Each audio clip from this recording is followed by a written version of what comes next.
हाय दोस्तों, आज की कहानी है नर्स को लगा डॉक्टर के कारण कलंक। कहानी अगर पसंद आए तो वीडियो को लाइक और सब्सक्राइब जरूर करना। आज शबनम अभी तक अस्पताल नहीं आई। 2 बजने वाला है, वरना वह तो रोज 10 बजे ही अस्पताल पहुंच जाती थी। वह कभी भी छुट्टी नहीं करती। मैं उसके लिए चिंता आकुल हो उठा हूँ। इन दिनों जब से कोरोना का संकट गहराया है, वह मेरे साथ जी जान से मरीजों की सेवा में जुटी रहती है। मैं डॉक्टर हूँ और वह नर्स, मगर उसे मेडिकल फील्ड की इतनी जानकारी हो चुकी है कि कभी मैं ना रहूँ तो वह मेरे मरीजों को अच्छी तरह और आसानी से संभाल लेती है। मैं आज अपने मरीजों को अकेले ही संभाल रहा था। अस्पताल की एक दूसरी नर्स स्नेहा मेरी हेल्प करने आई तो मैंने उसी से पूछ लिया, क्या हुआ शबनम, आज आई नहीं? ठीक तो है वह? हाँ ठीक है, मगर कल शाम घर जाते वक्त कह रही थी कि उसे आस पड़ोस के कुछ लोग काफ़ी परेशान करने लगे हैं। वह मुस्लिम है ना, अभी जमात वाले केसेज जब से बढ़े हैं, सोसाइटी के कट्टरपंथी लोग उसे ही कसूरवार मानने लगे हैं। उसे सोसाइटी से निकलने की मांग कर रहे हैं और गद्दार कहकर नफरत से देखते हैं। बेचारी अकेली रहती है, इसलिए ये लोग उसे और भी ज़्यादा परेशान करते हैं। मुझे लगता है इस वजह से नहीं आई होगी। कैसी दुनिया है यह, धर्म या जात के आधार पर किसी को जज करना इतना गलत है। कोई नर्स रात दिन लोगों की केयर करने में लगी हुई है, उस पर इतना गंदा इल्ज़ाम। स्नेहा भी शबनम को लेकर परेशान थी। आप सही कह रहे हैं सर, शबनम ने तो अपनी ज़िंदगी मरीजों की देखभाल में लगा रखी है। उसने तो यह कभी नहीं देखा कि उसके सामने हिंदू मरीज हैं या मुस्लिम। फिर लोग उसका धर्म क्यों देख रहे हैं? इसको विभाजित करने वाले कट्टरपंथी ही ऐसा गलत सोच को हवा देते हैं। तभी मेरा मोबाइल बज उठा। शबनम का फ़ोन था। हेलो शबनम, ठीक तो हो तुम? मैंने चिंतित स्वर में पूछा। नहीं सर, मैं ठीक नहीं। सोसाइटी के कुछ लोग ने मेरे निकलने पर रोक लगा दी है, एक तरह से नज़र बंद करके रखा है मुझे। इस पर अभी दोपहर में मैं बाथरूम में गिर गई। अब तो समझ नहीं आ रहा कि दवा लेने भी कैसे जाऊं। तुम घबराओ नहीं, 1-2 घंटे आराम करो, मैं खुद तुम्हारे लिए बैंडेज और दवाई का इंतजाम करता हूँ, कहकर मैंने फ़ोन रख दिया। अब मुझे शबनम के प्रति अपनी जिम्मेदारी निभानी थी। उसने आज तक हमेशा मेरा साथ दिया है। मानवता के नाते अब मेरा धर्म है कि मैं उसका साथ दूँ। 5 बजे के बाद मरीजों को निपटाकर मैं फर्स्ट एड बॉक्स, ज़रूरी दवाओं और फल सब्जियों के साथ उसके घर पहुँचा।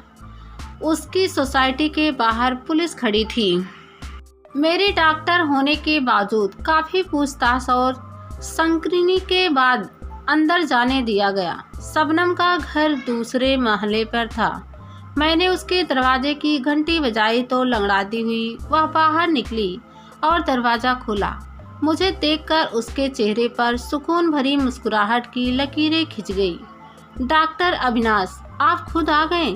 हाँ शबनम, दिखाओ कहाँ चोट लगी है तुम्हें, ठीक से बैंडेज कर दूं?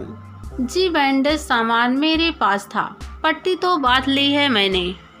ठीक है, फिर भी ये कुछ ज़रूरी दवाइयाँ अपने पास रखो और फल सब्जियाँ भी। Thank you very much sir. Shabnam की आंखों में कृतज्ञता के आंसू आ गए तो मैंने उसके कंधे थपथपाए और बाहर निकलता हुआ बोला, देखो शबनम, कभी भी किसी भी चीज़ की ज़रूरत हो तो मुझे ज़रूर बताना।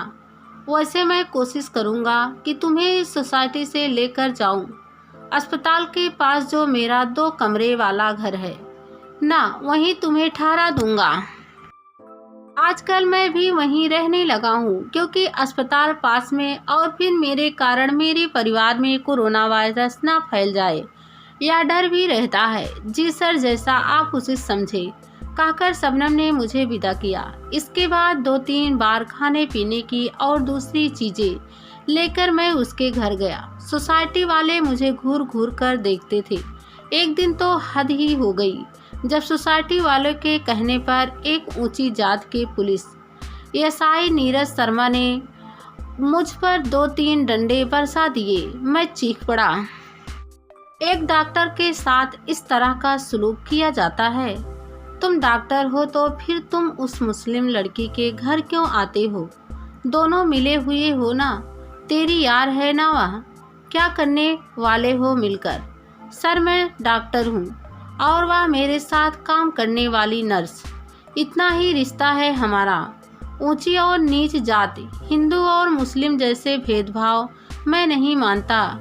चिल्लाता हुआ मैं घर आ गया था, मगर शबनम को लेकर चिंता बढ़ गई थी। उस दिन मैंने तय किया कि अब मैं शबनम को अपने घर ले जाऊंगा। अगले दिन सुबह सुबह मैं उसे अपने घर ले आया। अब शबनम मेरे घर में थी और अस्पताल भी करीब था, इसलिए वह जिद करके अस्पताल जाने लगी। उसे लंगड़ाते हुए, तकलीफ सहते हुए भी मरीज के लिए दौड़ भाग करते देख मेरे मन में उसकी इज्जत बढ़ती जा रही थी।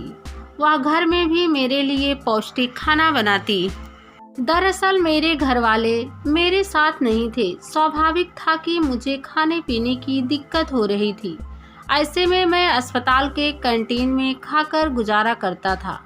मगर जब से शबनम मेरे घर आई, उसने मेरे मना करने के बावजूद किचन की काम संभाल ली। अपने पैर की तकलीफ के बावजूद मुझे मेरी पसंद की चीज़ें बनाकर खिलाती। मुझे यह एहसास ही नहीं होने देती कि मैं घर वालों से दूर हूँ। अस्पताल में तो वह मेरी सहायिका थी, घर में भी मेरे हर ज़रूरत का ध्यान रखती। मगर दोनों बिना कहे ही एक अनजान से संबंध में बनते चले जा रहे थे। उसका कष्ट मैं महसूस करता था और मेरी तकलीफ़ों का बोझ वह उठाने को तैयार थी। हमारा धर्म अलग था, जात भी अलग थी, मगर मन एक था। हम एक दूसरे को खुद से बेहतर समझने लगे थे। इधर आस पड़ोस में हम दोनों को लेकर सुगबुगाहट होने लगी थी। जल्द ही सबको पता लग गया कि शबनम दूसरे धर्म की है। लोगों के दिमाग में यह बात कुलबुलाने लगी कि वह मेरे घर में मेरे साथ क्यों रह रही है, उसके साथ मेरा रिश्ता क्या है। शबनम की सोसाइटी वालों ने भी मेरे कुछ पड़ोसियों को भड़काने का काम किया। अभी तक सामने आकर किसी ने मुझे कुछ नहीं कहा था, मगर उनकी आंखों में सवाल दिखने लगे थे। फिर एक दिन मैं घर लौटा तो मुझे अपनी तबीयत खराब लगने लगी। गले में खराश के साथ सर दर्द हो रहा था। मैंने खुद को क्वारंटाइन कर लिया। मैंने शबनम से भी चले जाने को कहा, मगर वह कहने लगी कि तबीयत खराब में ऐसे छोड़कर नहीं जा सकती। तब मैंने उसे अपने कमरे में आने के लिए सख्ती से मना कर दिया। वह दूर से ही मेरा ख्याल रखती रही। एक दिन 2 पड़ोसी मेरे घर आए और शबनम को लेकर पूछताछ करने लगे। मैंने सब सच बताया। अगले दिन सुबह उठा तो देखा घर के बाहर काफ़ी हलचल है। इधर मेरी तबीयत खराब थी, उधर मेरे घर के आगे कट्टरपंथी इकट्ठे होकर नारे लगा रहे थे। मुझे गद्दार कहा जा रहा था। शबनम के साथ मेरा नाम लेकर सोसाइटी से निकाले जाने की मांग की जा रही थी। मैं कुछ समझ नहीं पा रहा था। काफ़ी देर तक हो हल्ला होता रहा। तब तक शबनम अपने कपड़े पैक करने लगी। वह हड़बड़ाती हुई बोली, सर अब मैं यहाँ बिल्कुल नहीं रह सकती। मेरी वजह से आपको भी परेशानी सहनी पड़ रही है। मैं तो कहती हूँ आप भी चलिए, आपको अस्पताल में एडमिट हो जाना चाहिए। तबीयत ठीक नहीं है आपकी, कहिए तो आपके घर वालों को बुला देती हूँ। नहीं नहीं, तुम घर वालों से कुछ मत कहो, वे परेशान होंगे, तुम जाओ, मैं सब संभाल लूँगा। मैं पहले भी कह चुकी हूँ, आपको ऐसे अकेले छोड़कर नहीं जा सकती। वैसे भी ये लोग यहाँ आपका जीना मुहाल कर देंगे। आपकी तबीयत भी ज़्यादा खराब हो रही है। मैं डॉक्टर अतुल को फ़ोन कर देती हूँ, वह हमें यहाँ से ले जाएंगे। ओके, जैसा सही समझो, मैंने कहा। तभी दरवाजे पर दस्तखत हुई सोसाइटी का अध्यक्ष सामने खड़ा था। मिस्टर अविनाश, हम सबका फैसला है कि आप इस सोसाइटी में नहीं रह सकते। ठीक है, मैं जा रहा हूँ, लड़खड़ाती आवाज़ में मैंने कहा। शबनम ने जल्दी जल्दी सब इंतजाम किया। किसी तरह हम अस्पताल पहुँच गए और कोरोना के संदेह की वजह से मुझे एडमिट कर दिया गया। टेस्ट रिपोर्ट पॉजिटिव आई। मेरी तबीयत तेजी से खराब होने लगी, मगर शबनम ने ना तो मेरा साथ छोड़ा और ना आस। वह लगातार मेरा ख्याल रखती रही, मेरे अंदर सकारात्मक ऊर्जा भरती रही। लंबे इलाज के बाद धीरे धीरे मैं ठीक हो गया। इसके बाद भी 14 दिन तक मुझे अस्पताल में ही रखा गया। इस दौरान शबनम के लिए एक लगाव मेरे मन में पैदा हो गया था।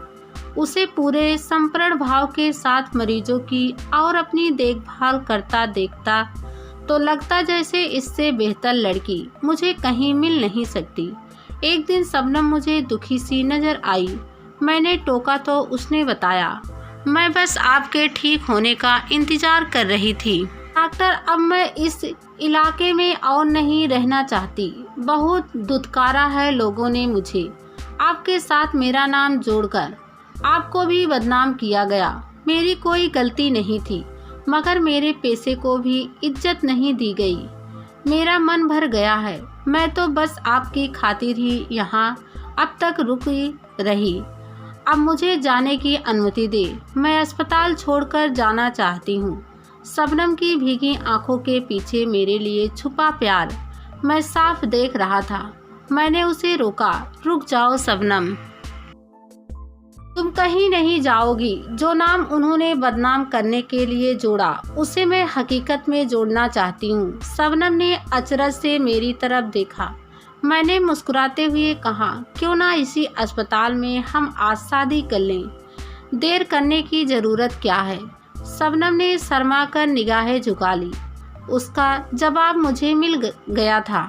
अस्पताल में मौजूद दूसरे डॉक्टर और नर्सों ने झटपट एक बहुत ही सादगी भरी शादी का इंतजाम कर दिया और इस तरह एक हिंदू डॉक्टर और एक मुस्लिम नर्स हमेशा के लिए हमसफर बन गए।